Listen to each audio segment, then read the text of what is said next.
যে কোনো উপোসের দিনে সাবুর এই রেসিপিটা খুব সহজে বানিয়ে নিতে পারো, খেতে কিন্তু অসাধারণ লাগে।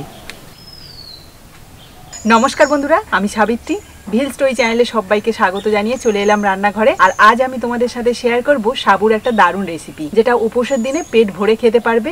এটা দেখতে যেমন সুন্দর হয়, খেতেও কিন্তু বেশ ভালো লাগে। সামনে তো মা দুর্গা ষষ্ঠী পুজো আসছে, আর ওই দিন মায়েরা তো উপোস করে থাকে, তো সেদিন তো খুব ভালোভাবে খেতে পারবে আজকের এই সাবুর রেসিপিটা। আর যদি ভালো লাগে এই ভিডিওটা, তাহলে অবশ্যই চ্যানেলটাকে সাবস্ক্রাইব করে দেবে। আর যারা ফেসবুক থেকে দেখছো, তারা ফেসবুক পেজটাকে ফলো করে দেবে। তো চলো আজকে রেসিপিটা শুরু করা যাক। সাবুর এই রেসিপিটা বানানোর জন্য এখানে বড় দানা যে সাবুটা হয়, সেটাই আমি 1 কাপ নিয়ে নিলাম একটা পাত্রের মধ্যে। এবার এই সাবুটাকে ভালো করে ধুয়ে নেবো, তার জন্য কিছুটা জল দিচ্ছি। তোমরা চাইলে ছোট দানা যে সাবুটা হয় সেটাও ব্যবহার করতে পারো, তবে এই মোটা দানা সাবুটা না দেখতে ভালো লাগে। এইভাবে আমি দুবার ধুয়ে নেবো।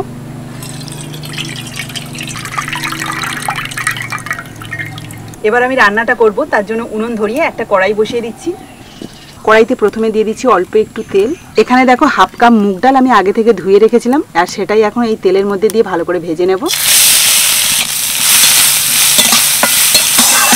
ডালটাকে বেশ কিছুক্ষণ নাড়াচাড়া করেছি, এতে করে কিন্তু সুন্দর একটা ভাজা ভাজা গন্ধ বেরোচ্ছে। এবার আমি এর মধ্যে দিয়ে দেবো জল।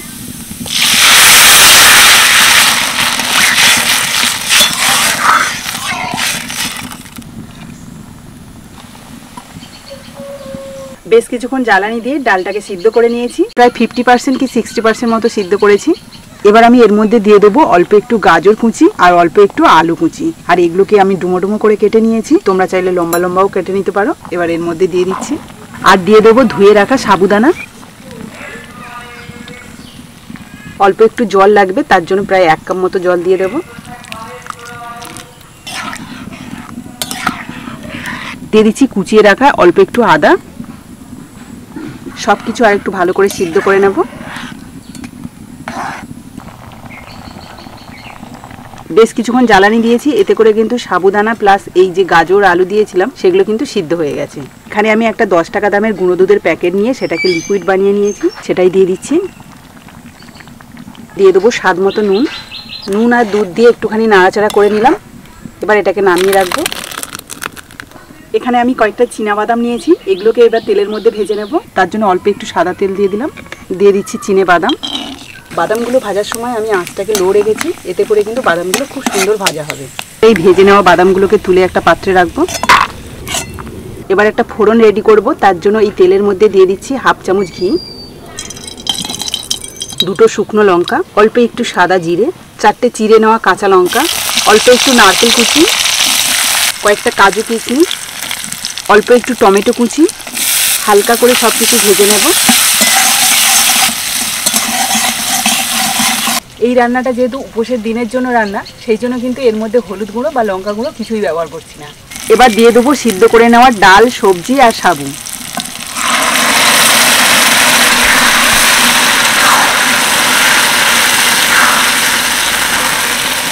সাবু কিন্তু ঠান্ডা হলে একদম ঘন হয়ে যায়, সেই জন্য অল্প একটু জল দিয়ে দিচ্ছি। দিয়ে দিচ্ছি ভেজে রাখা চিনেবাদাম, 1 চামচ চিনি, অল্প একটু ভাজা মশলা,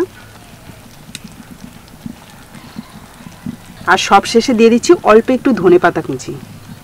ব্যাস, রান্নাটা কিন্তু কমপ্লিট হয়ে গেছে। এই চিনেবাদাম আর ধনেপাতার জন্য দেখতে কিন্তু অসাধারণ লাগছে। আর এই যে ঘনত্বটা দেখতে পাচ্ছ, এটা কিন্তু ঠান্ডা হলে আরও ঘন হয়ে যাবে। সাবুর এই রেসিপিটা অবশ্যই গরম গরম খাবে, বেশি ভালো লাগবে। তো বন্ধুরা, দেখতে পেলে কত সহজে এই রেসিপিটা বানিয়ে নিলাম। তো চলো একটা পাত্রের মধ্যে নামিয়ে নিই।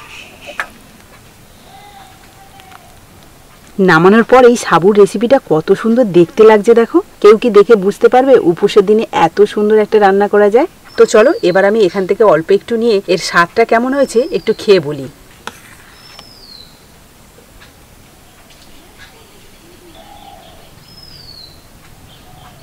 খাওয়ার আগে কিন্তু এর থেকে খুব সুন্দর একটা গন্ধ বেরোচ্ছে।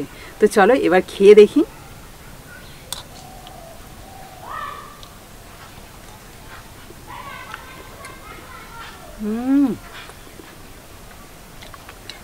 অসাধারণ স্বাদ। এই খাবারটা যে একবার খাবে সে কিন্তু বারবার চাইবে যে উপোস করেই থাকি, তাহলে এমন একটা সুন্দর স্বাদের খাবার প্রত্যেকদিন খেতে পারবো। এতটাই সুন্দর টেস্ট হয়েছে।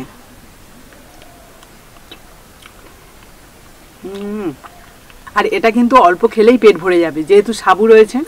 তো বন্ধুরা, আজকের এই সাবুর রেসিপিটা আশা করি তোমাদের ভালো লেগেছে। আর ভালো যদি লাগে তাহলে প্লিজ একটা লাইক করে দিও। তো আজকের মতো টাটা, পরের দিন আসবো আবার একটা নতুন ভিডিও নিয়ে। ততক্ষণে ভালো থেকো, সুস্থ থেকো।